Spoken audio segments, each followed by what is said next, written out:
I know you have a lot of candidates to choose from. And a lot of them may sound similar in certain ways. So how do you choose? For me, the biggest issue is when I'm hearing a candidate, whether it's for a lower office or for the highest office, how do I know they're going to do what they mean, what they say? Or are they saying that to get my vote? Who is this person when the cameras are off or when they're home? Because they can say all the right things, but how do we know when they get that position, they're actually going to follow through? So I would say, believe what they do, not what they say. Because it's easy to come up with a plan. It's easy to come up with all these proposals of how you're going to fix it, but what did you do when you were in power in whatever level that was of government, of Senate, the Senate, the House, mayor, governor, a lot of the candidates have been in positions of power, and what did they do with that responsibility? Their constituents gave them that trust. What did they do with that responsibility? So look at what they've done. So today, I'm going to tell you what she's done. Because we talk about, and if you've seen any of our posts, it says service above self. And really, every decision that she has made has been with that ethos, service above self. You see some of the candidates who take a position, and it's easy to take that position if it's popular. But when it's a decision between my political career or standing up for the people, what did they choose? And that's what it comes down to. Long before they ran for president, what did they choose? Did they stand up for their constituents? So I'll get started with her background. She has a lot of firsts. She was elected when she was 21 into the state house, the youngest woman ever in the United States to get elected to that position.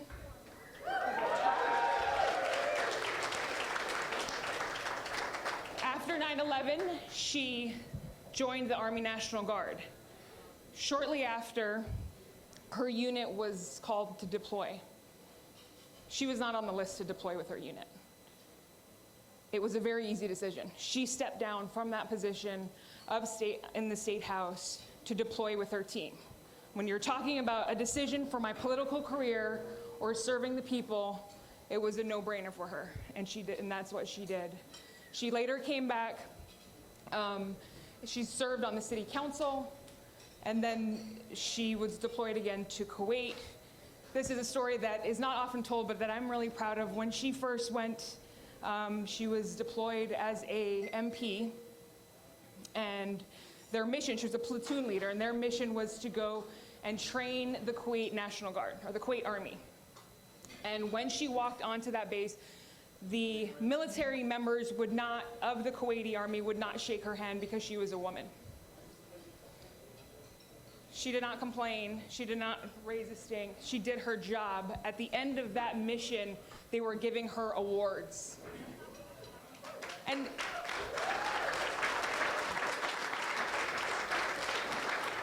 this is so important because of what the next female officer that goes for that mission, she has now paved the way for them to get their job done. She served in the U.S. Congress for nearly 7 years on the Armed Services Committee, the Foreign Affairs Committee, and the Homeland Security.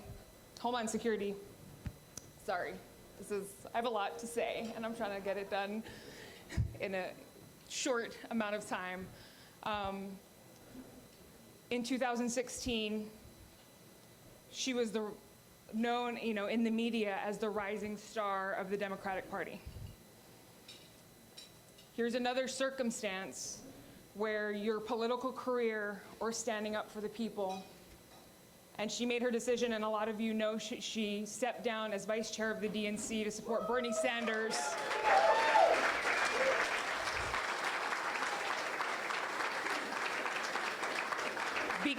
Because of her commitment to stop regime change wars. The list goes on of all the times that when faced with that decision, she has chosen the people, and she's been called names, and there's been smears, and there's been stuff that a lot of people don't understand why she does what she does, because it is not politically good for her. But I think you all understand, and you can see through that she stands up for us. I am so proud of her.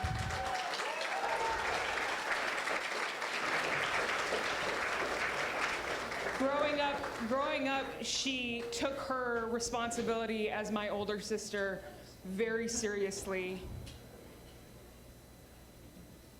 And a lot of the decisions she also made was always trying to be a good role model for her younger sister. I can't ask for a better role model than Tulsi. Please put your hands together for my sister, Tulsi Gabbard. Thank you so much. Thank you. Good to see you guys. Thank you for coming. Thank you. Good to see you. Thank you for being here. Thank you so much. Thank you for coming over. Good to see you. Thank you so much for coming. Your hands are full. Thank you. Thank you. Nice to see you. Welcome back to your hands. Thank you so much. Thank you. Good to see you.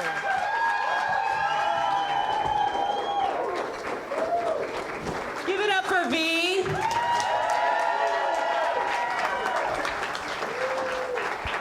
I've been trying to get her to do this for a while now. But today's the day. I could give a whole hour-long speech about her. She's pretty badass herself. And someone who has been committed to service throughout her life as well. So I love you. Thank you for everything that you're doing. Try not to tear up here. She's my little sister. I'm so proud. Thank you all so much for being here today. My heart is full. I'm inspired. I'm optimistic. There's so much that we have to be hopeful for. Because of us, because of people like us, people who are gathering in rooms like this all across the country. Because we care, motivated by this love that we have for our country, for each other, and for our future, and understanding that it is only we, the people, who make that change. It is only we, the people, who bring about the kind of systemic change that can turn the tides in this country away from the rich and powerful who have been in power for far too long, and to make it so that we truly have a government of, by, and for the people.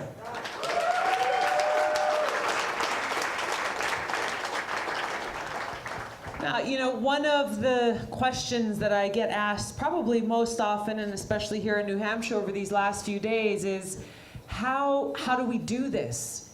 And is it possible? Is it possible to wrestle that power away from the establishment? And it's an establishment of very few elite, rich, powerful, who cross both party lines. If you look at what's been happening in Washington, the problems that we've been facing as a country, the problems that so often go unsolved, we can point this back to a corruption within our own government that has made it so that those in power are serving their own selfish interests and not the interests of the people. So how can we, the people, bring about that change? And is it possible? It is not only possible, it is the only way that we make this change. The only way. The only way we overcome the deep divides that are in our country. The only way that we end this gridlock in Congress that has caused so much inaction. I think it is crazy that every year, I've been there now for nearly 7 years, and every year the greatest accomplishment is if Congress doesn't shut the government down and passes a budget. So if you look at where the benchmark for success is, it's like way down here. Yay, the government's open, the lights are on. They can do their job to actually serve the people. This is the problem. Why is this happening? Because we have two political parties in place where the power is held by literally a couple of people on both sides, and they're more interested in the political win and winning that next election than they are in actually doing their job. Doing their job. Yes, passing a budget, passing an appropriations bill, listening to the challenges and the struggles and the suffering that exists in communities all across this country, and then coming together to solve it. Not just sitting in a room just with Democrats and Republicans sitting in a room just with them on the other side and saying, well, gosh, why are those guys so ignorant? Why are they so wrong? How come they don't know anything? Can't they see we're right? This is what's happening, and both sides are doing it, and they're looking at themselves rather than reaching out to the others.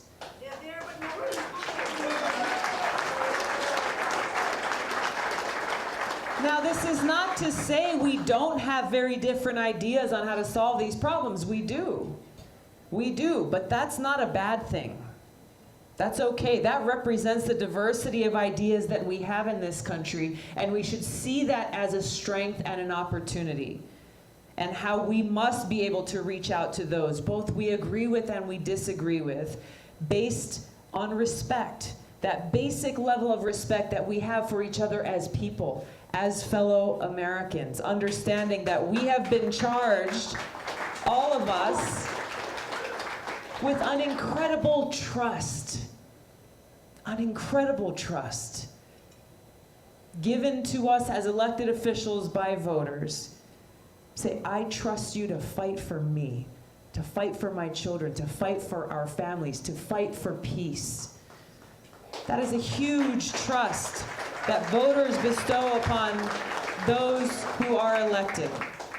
And it's so heartbreaking to see how that trust has been eroded. Because politicians are more interested in serving their own interests rather than carrying out that responsibility they've been given.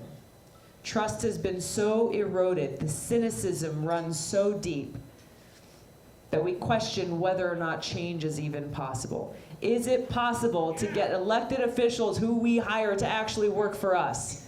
That's where we're at right now, right? That's the question that I hear from a lot of people. How about we recognize the power we have in our hands to hire and fire those leaders based on whether they are serving the people or serving themselves.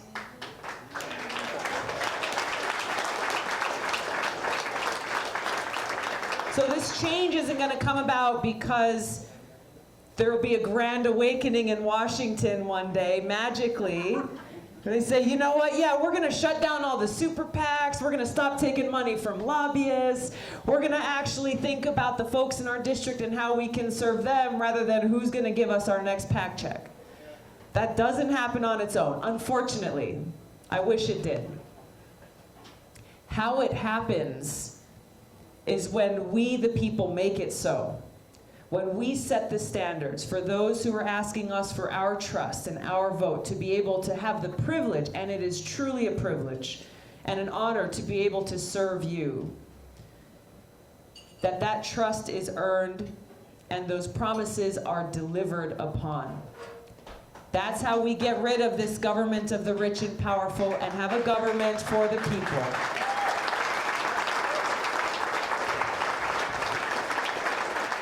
So this respect that we're talking about, this reaching across, reaching out to our fellow Americans, regardless of whose quote-unquote team they're on or whose tribe they belong to. This respect is something that I know as the Aloha spirit. Growing up in Hawaii, this is the center of our culture and who we are as people. You know, Hawaii is a very diverse state. It's the most diverse state in the country. People of all different races, ethnicities, religions, orientations, great diversity and great unity. And it comes from this Aloha spirit. Aloha means so much more than hello and goodbye. But the reason why we greet each other with aloha is because of the powerful meaning of this word. We greet each other with aloha to say, I come to you with an open heart. I respect you. I care for you. I recognize that connection that we all have as children of God, as people. And we will start and end our conversation with that recognition. And that's what gives us the power and the ability to be able to overcome all of those divides and differences that we have. We are unique people. We have unique stories. We come from different places. We speak different languages. Having this aloha, living this aloha, treating others with respect is what allows us to overcome those differences, to bridge those divides, and to come together towards that common mission and purpose and objective that we have. Just working for the well-being of our people, putting service above self, thinking about the greater good rather than just serving our own selfish interests or how can I get more for me and mine. This is about something much bigger than that, and how we can take care of each other. It's when we do this, truly living aloha, in the most small ways and in the biggest of ways, that we can overcome those differences. Now, this is something I want to tell you a little story about what I did when I came in, first elected as a member of Congress back in 2012. A couple of experienced Washington people, very well-intentioned, were giving me some advice about, how I could best get to work. And they said, you're a Democrat, newly elected, a freshman in the minority in Congress with the Republicans in charge. Don't even try to get a bill passed. Don't even waste your time, because it's impossible. There's no way to do it. There's no way to convince these Republicans to pass your bill, whatever it is. So just bide your time, wait for the Democrats to get in charge, and then, then you can get to work. Yeah, boring and unacceptable. My constituents in Hawaii didn't vote for me to sit back and bide my time and wait for something to happen. No, they voted for me to get to work for them. And so I went to this universally understood language, which is food, as a way to reach out. And I called my mother back in Hawaii, who makes the most amazing macadamia nut toffee. It's good. I'm telling you right now, I'm sorry I don't have any with me. I apologize. But it's the best toffee you'll ever taste in your life. I called her and I asked her, would you make 434 boxes of toffee for every one of my new colleagues, every one of my soon-to-be new friends? And she's an amazing woman. My parents, they raised 5 kids. She said, yeah, of course, that's a great idea. I said, I'm not done yet. I have one more request. And I asked her, can you make another 435 bigger boxes of toffee for the staff of every member of Congress? Right? And she paused only for a moment to say, okay, that'll take me a little bit longer. But she understood why it was important. So as she was there in Hawaii, stirring 2 pots at the same time, pouring those trays of toffee, making sure my dad did his job as quality control. He ate 1 piece out of every pan. Make sure everybody got the best. I was in DC handwriting notes to every one of my new colleagues, learning more about them, their background, their interests, their states, their concerns. And the amazing thing was that as soon as we started to deliver these small gifts of aloha, the impact was almost immediate. That in Congress, really the only time we are all gathered in one place is during votes every day. And usually there are a couple of rounds of votes every day. And right away I started to see senior ranking Republicans making that long walk from the Republican side to the Democratic side and saying, where's this new member of Congress from Hawaii? And when they found me, saying, oh my gosh, thank you. Thank you so much. I ate all the toffee, so where can I get more to take home to my family this weekend? And then most importantly, saying, hey, I'm the chairman of the Transportation Committee. I'm the chair of this committee or that committee. Tell me what you're working on. Tell me about the issues that your constituents are most concerned about. I want to work together. That small gesture of respect and aloha and reaching out recognizing that regardless of our differences, politically or otherwise, we find that common ground based on respect and a common mission of service above self.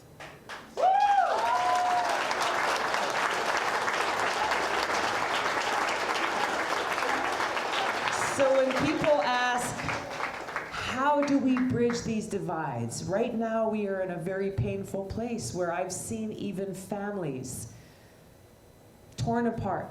Family members who don't speak to each other anymore because of political differences. How many of you here know what I'm talking about?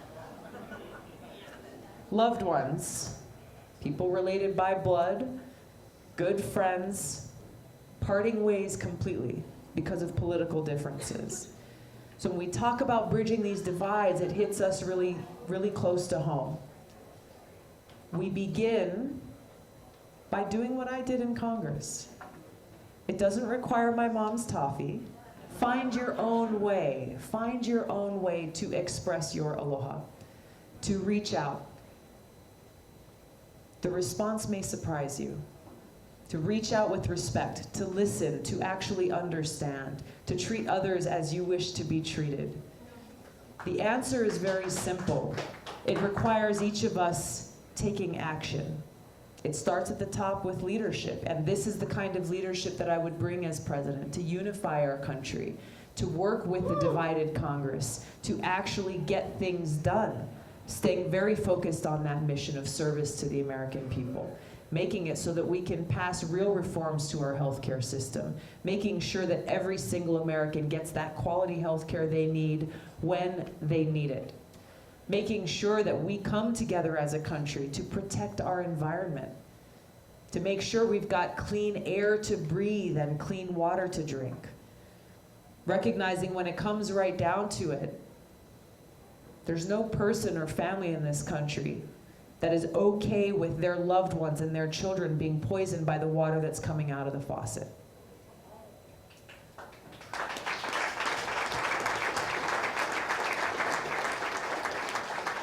When we come together, putting the interests of the people ahead of politics and profits and everything else, we can bring about real criminal justice reform.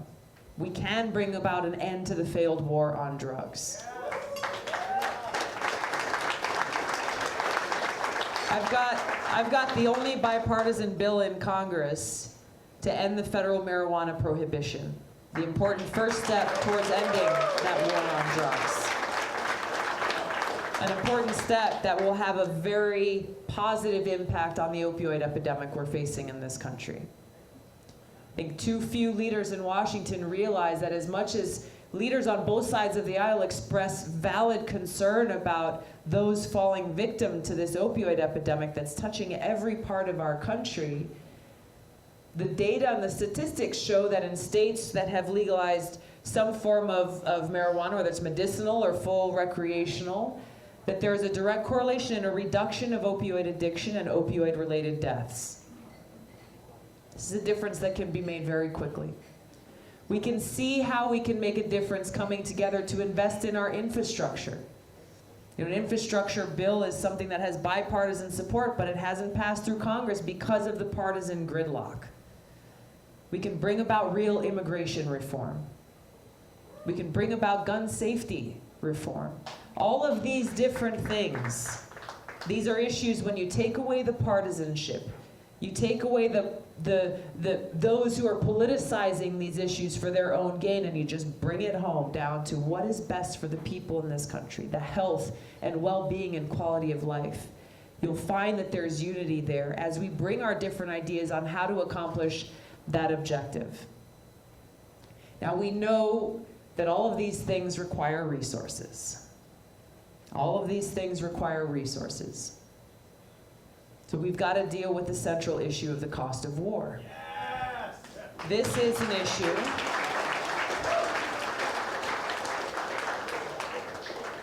This is an issue where time and time again, and again, I served at the state legislature, the city council, as well as in Congress, and at every level, there is a lack of resources to fill the needs of the people in our communities.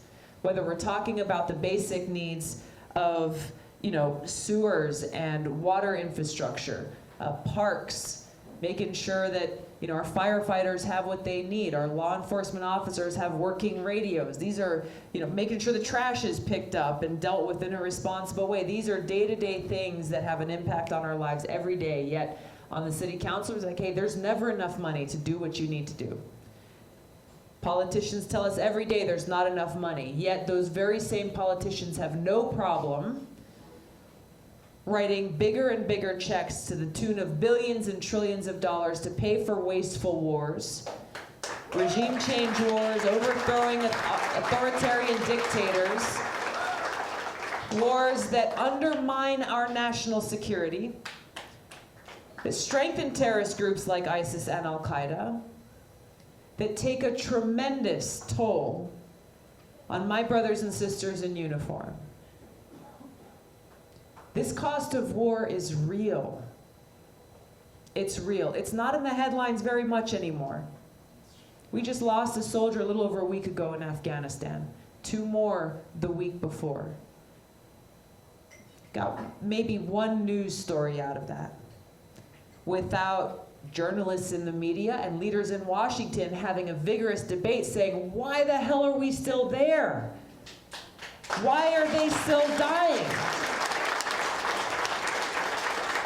No, that's not what's happening. You get a story and you see the picture of this service member. And maybe you hear from their loved ones. The pregnant wife whose child will never know his or her father.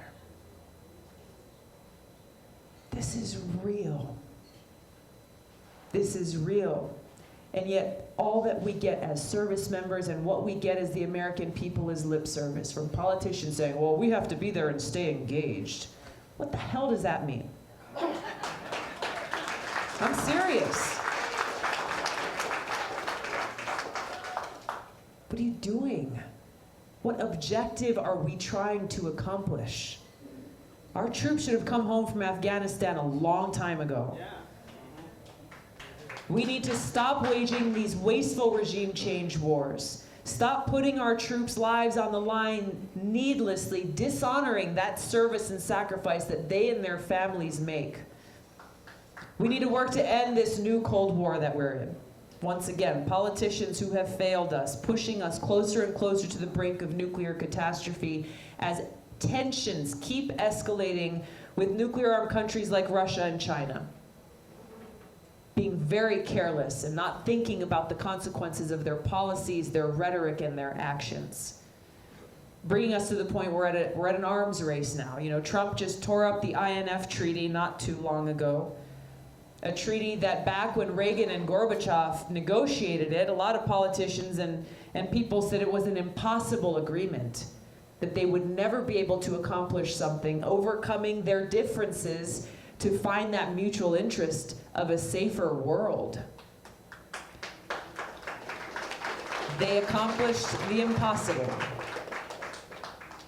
Now, instead of doing what a good leader should have done in working out the differences and strengthening that treaty, Trump tore it up and threw it in the trash, and now has sparked the fuel that is flaming the arms race.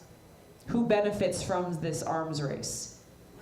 An arms race that cannot be won. Do we? No. Even you know that. No. Who benefits? Do you know? Nobody. One group benefits from this. The people who make a hell of a lot of money making those bombs, right? The rest of us and the world is less safe as a result. I know you know that. So this is where we are, and this is why I'm running for president. There are people who are saying, well, Tulsi, you're not in the debates, maybe you should just drop out of the race. It's not gonna happen. It's not gonna happen. This is who I'm fighting for.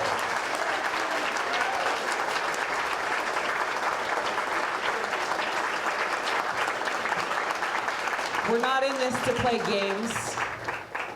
We understand what is at stake. We are fighting for your future. To make sure that you have one. To make sure that no family has to live in fear of a potential nuclear attack that would end up in annihilation of our country and the world. We are staying in this fight to bring about the kind of real change we need to see. Whereas President, I will end these wasteful wars, work to end this new Cold War and arms race, and take these trillions of dollars that have been draining out of our pockets, out of our schools, out of our healthcare system, out of our community, and redirect those resources back where they belong. Back towards serving the very real and urgent needs of our people right here at home. This issue of the cost of war and our foreign policy is central to every other issue that we face. Which is why we need this change. And it's why you can trust that with the experience that I bring, and most importantly, the conviction and understanding that enables me to walk in on day one, ready to serve you as your commander-in-chief, to stand up to the military-industrial complex, to stand up to the foreign policy establishment in Washington that has carried great influence over both Democrat and Republican administrations to continue waging these wasteful wars, to not be bullied into these wars by anyone, whether they be a civilian or a uniformed general officer. Thinking first and foremost about these decisions very carefully, understanding in a deeply personal way the cost and consequences. Making sure that if we send our troops into harm's way, they are only on missions that truly recognize their great sacrifice. Missions that serve the interest of the American people and keeping the American people safe.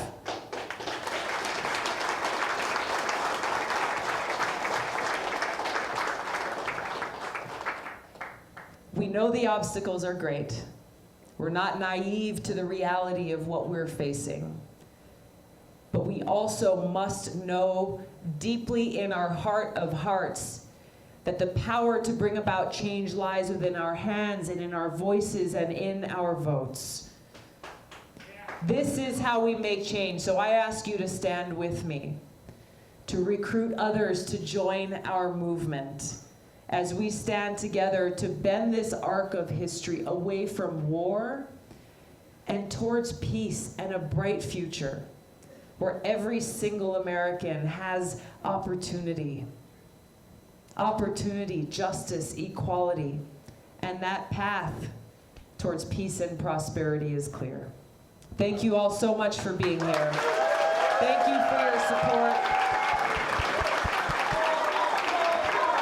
Thank you. Thank you. Thank you. Thank you so much. I'm so grateful. Thank you all so much. Thank you.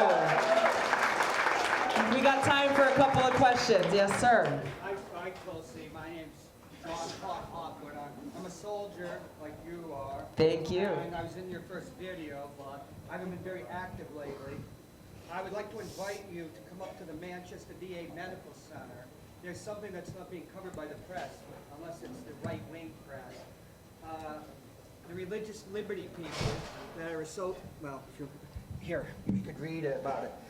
The religious liberty people associated with Vice President Mike Pence put a Bible on a missing man table, which is MIA, POW, right in the main foyer, right here in the Manchester VAMC.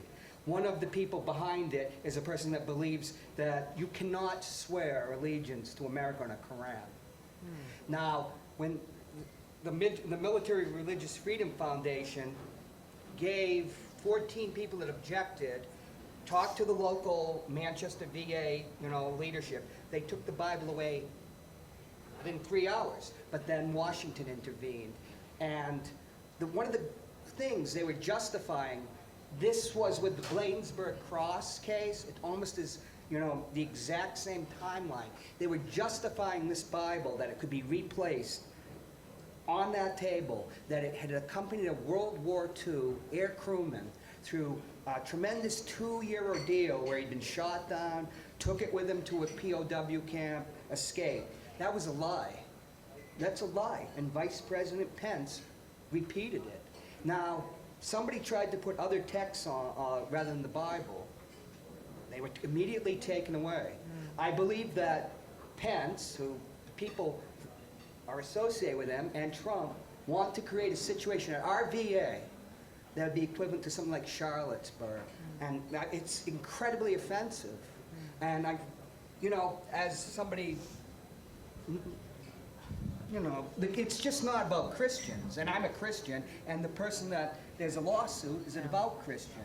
I serve with Jews, all sorts of people, and it's incredibly offensive. And I'd like to invite you to come up there because this is a moral issue.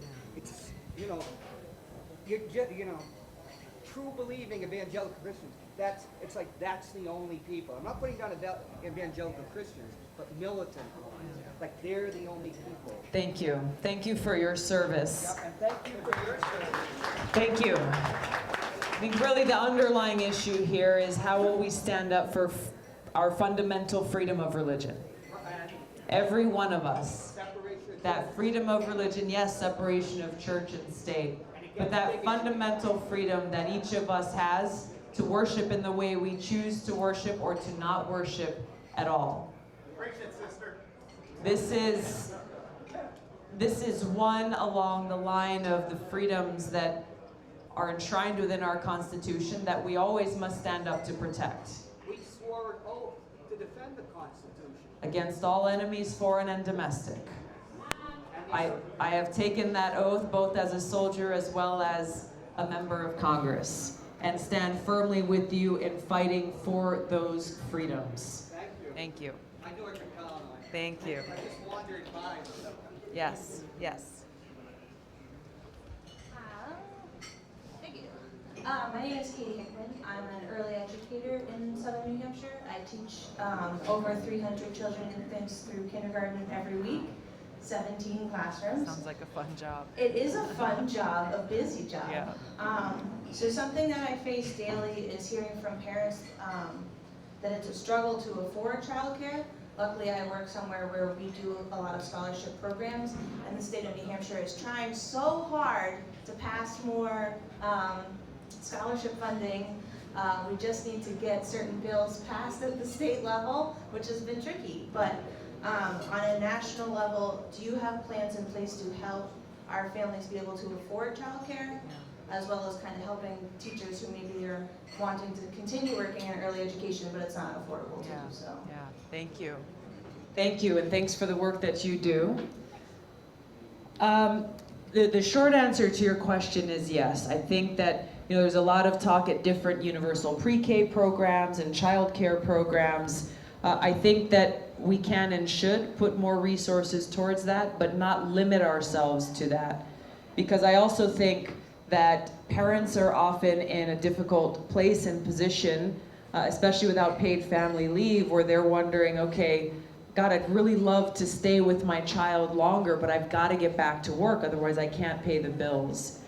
This is one of the reasons that I'm really taking a close look at a universal basic income type of program to be able to provide more flexibility and security and options for those parents and not limit it just towards external childcare, but if we're going to provide resources for that child care, maybe let's give the parents the option if they want to provide that care to the child themselves at home, but lack the economic security to be able to do it.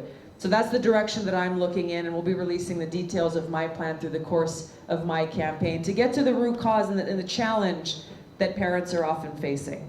Thank you. Thank you. Yes. So back in either February or March, I went and saw you speak in Concord, and I asked you at the time if you, what kind of work you would be doing as far as pardoning people. And I remember you. yeah. and about a month or two after that, it came out that you were thinking about pardoning Edward Snowden, and I told all my friends, like, I told her to do that. I don't know.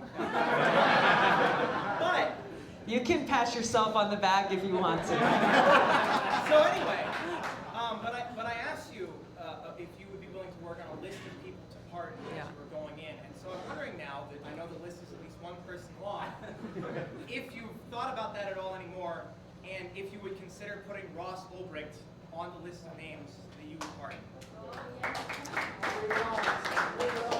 I have not spent any more time trying to compile a list of people I would pardon. I got a campaign and an election to win first. In all seriousness, first things first. We've got a lot of work to do in this campaign before we get to that point. I'm not familiar with Ross or that case, but I will tell you that when I last saw you, you were asking about Snowden. Others have asked about Julian Assange and Chelsea Manning. Those are cases that I'm very familiar with and have taken the position I've taken because I think, again, it's important for us to stand up for our freedoms, freedom of speech, freedom of the press, and not allow the force of the federal government and the abuse of the Espionage Act to try to silence whistleblowers and to suppress that freedom of speech. Thank you. Yes. Thank you very much, Tulsi. You're an incredible inspiration. Thank you. My name's Ken Brown. I write military history, and I want to know under a Gabbard, when there is a Gabbard administration, will the U.S. join the World Court? Will the World Court be able to issue, warrants, arrest American citizens, and have American citizens tried in the World Court without any restrictions? That's a good question, and to be honest, I need to read up more on that issue. I think that there's a number of different international treaties that the United States is one of the lone countries that has not joined the international community. And I think that's a problem. You know, if we look to ourselves as leaders in the world, and under my administration, that leadership would change from being the world's police to actually being a force for good in the world, then we can't be hypocritical to say, well, we think everyone else in the world should follow these rules except us. And I think that's a problem that exists with a lot of these treaties, and that's something that I would seek to change. As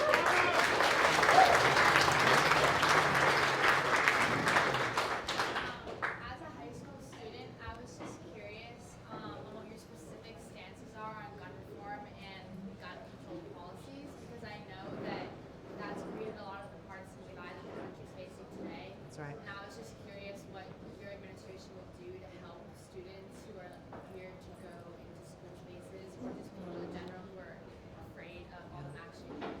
Yeah. Thank you. What's your name? Sam? Sam. Thank you, Sam, for being here and for asking a question that I think is on a lot of people's minds. You know, the fact that we are in a state in this country where high school students are afraid to go to school. Your parents, are you mom? Yes. Moms and dads are afraid that when they say goodbye in the morning and you get dropped off at school, that something could happen between the drop off and pickup. That as people go to the grocery store, go to worship at church or a mosque, temple, or synagogue, these shootings are happening in the places that we frequent on a daily basis and in all different parts of the country. This is something that's impacting all of us as a country.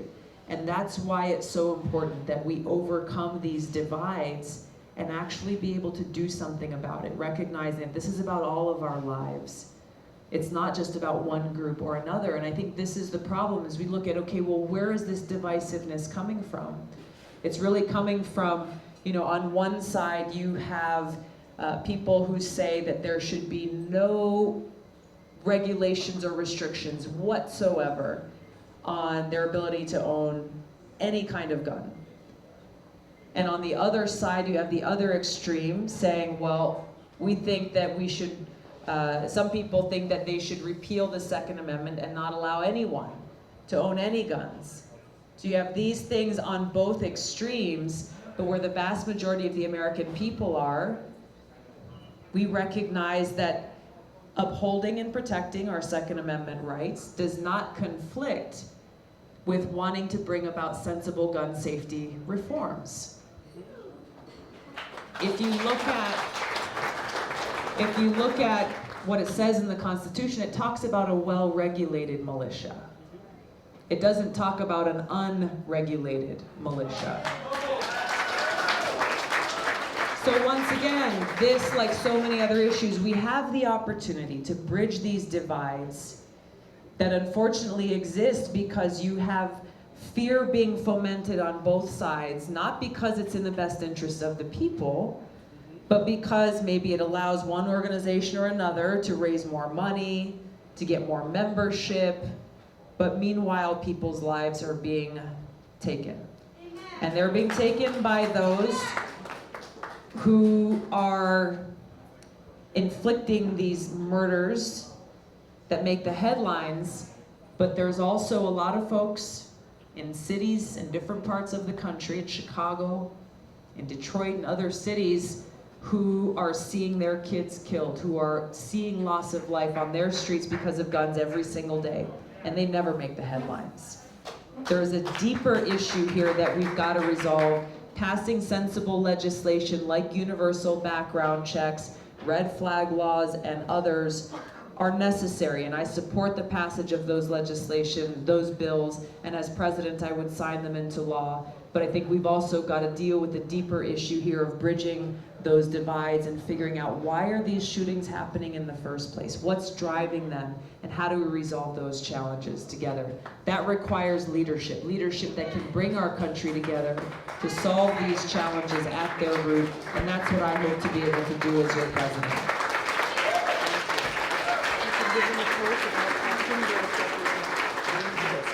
Okay. She says that you've got a choice. I'm going to ask for a raise of hands. We've either got time for me to be able to stop and meet and greet with you and take pictures if you like, or we keep going for a few more minutes and take more questions, and then I'm going to have to run and just say bye to y'all. Who wants time for a meet and greet?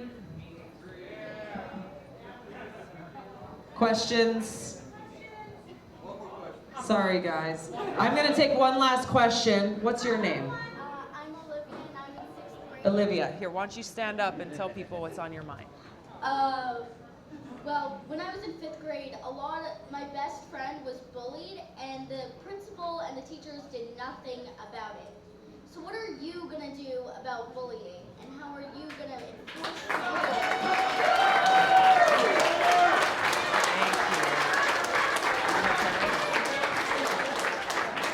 I just asked if they were your parents because they look really proud of you right now.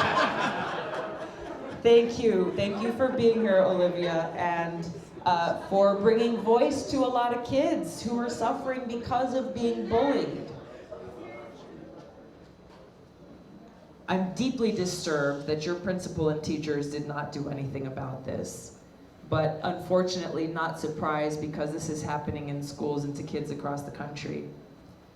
I think there's accountability measures that we need to put in place for teachers and principals to be the leaders that they are charged to be and paid to be, to put an end to bullying in our schools.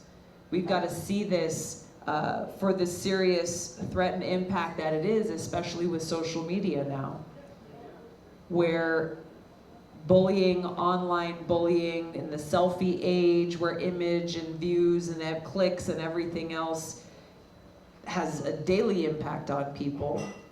You know, I've seen videos on social media from kids who are crying for help, who are being criticized and called names because of the way they look or where they come from or their accent or whatever. And unfortunately, we're seeing kids who are choosing to try to take their own lives as a result because they feel like they don't have anywhere else to go. And this is heartbreaking and has an impact on all of us. So we've got to be able to be there for kids, hold the leaders in the schools accountable, and to create a culture of support, of standing up against bullies. And it's not only in our schools, it's happening in our communities. It's happening in our communities where people are being bullied and called names and saying, hey, go home, you don't belong here just because you have brown skin, or you're heard speaking a different language. And yes, this culture of bullying is being fomented by the guy who's occupying the White House right now.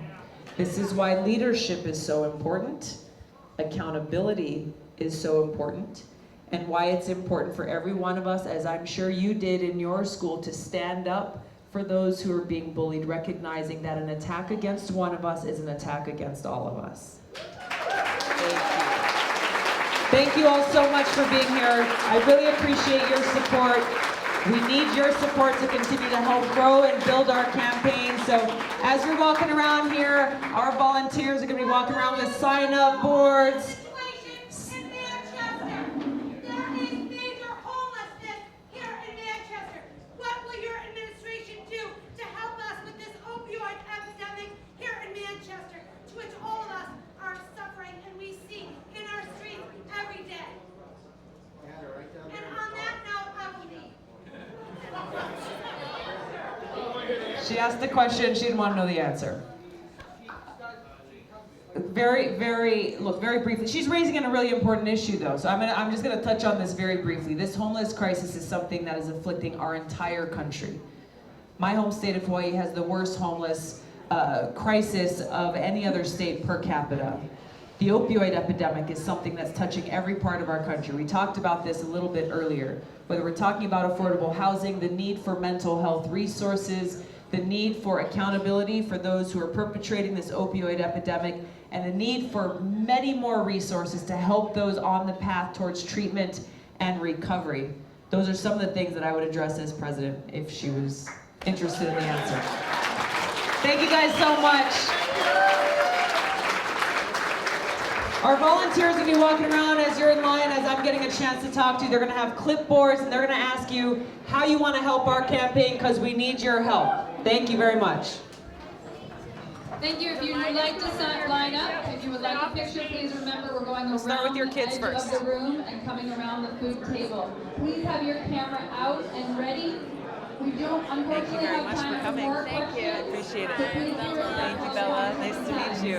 I want her to tell you what she's actually doing. You can tell me as we're lining up for the picture.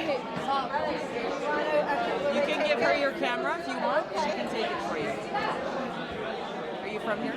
I'm from outside of Boston. Okay.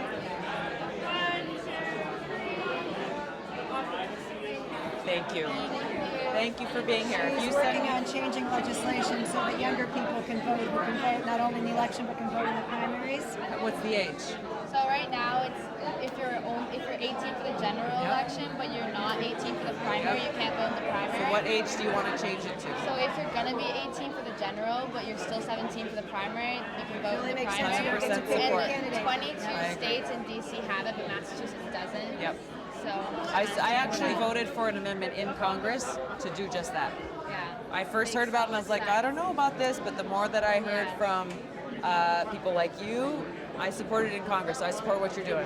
Keep up the good work. Quick things. We've worked with Senator Gillibrand for a long time on her off the sidelines. Yes. It is time for a woman president. We were very sad to see her go. We didn't know you. We were so impressed. I also wrote about national service in the Clinton War administration. Oh, wow. We'd be happy That to would help be you great. guys down. Thank you. Good luck with Thank you, everything. Sarah. Thank you, guys. Good to see you. Hi. How are you? Thank you for being here. Oh, again. Yes. Thank you so much. Can you sign another card? I can. I can. I won't ask you now. If you get it to, yeah, I can do that. Just hang out. I'll sign it on my way out. Thank you. got it. I voted for Trump, but I really, of all the candidates, I support you. That means a lot to me. Makes a lot of sense. We have people coming to every one of our events who are saying exactly the same thing. You're not alone. Well, we need your support in the primary here. I took like. Took a bunch. Thank you very much. I appreciate it. Okay. Hi. How are you? Good. Thanks for being here. Yeah. Thank you for answering my Appreciate it. questions. Of course. Thanks. Hi. How are you? It's nice to see you. Selectmen, Rocking Dance Committee, social worker. Fantastic. Amazing. Thank you for all of your work. Thank you. Thank you very much. Hi, how are you? Congratulations. Thank you This is so fantastic. much. Thank you. Thank you for being here. Really appreciate you coming. How are you, Prince? Good to see you. So we plan on trying to get people up here every other weekend. Good. And I've been working with Sunil and Aaron. I've heard this progress with the Carter meeting. Work with Shawnee on the stuff for New Hampshire. Yeah, but I heard there's progress, so I've been working with them on trying to get you new President Carter. Yeah, we got a few people working on that. So I think his endorsement will go a long way. And Yeah. He should be. Yeah. So We're told he won't endorse. We'll see, though. We've got a good contact down there. We're saying this meeting makes sense. Yeah. Oh, yeah. Yeah. Thanks. Hi. What's your name? Cameron. Nice to meet you, I met you back in October last year. You were I at the, thought you looked familiar. Yeah. Thank you for coming back. welcome. I appreciate it. Thank you very much. Good luck. Have a good night. Thank you for your support. How are you? Thank you. Thank you both for being here. I'm certain of that. So she's not your daughter. I know. She's adorable. I was starting to look like, hey, where are her parents? We're all looking at her. Exactly. Thank you both so much. Good to see you.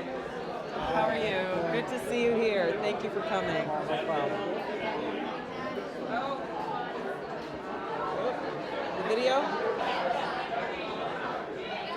Uh-oh. That's not a good face.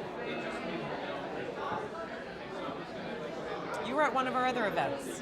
That was the one last night. Yes, exactly. Yeah, I was going to Exactly. say, I apologize for invading your space. No, not at all.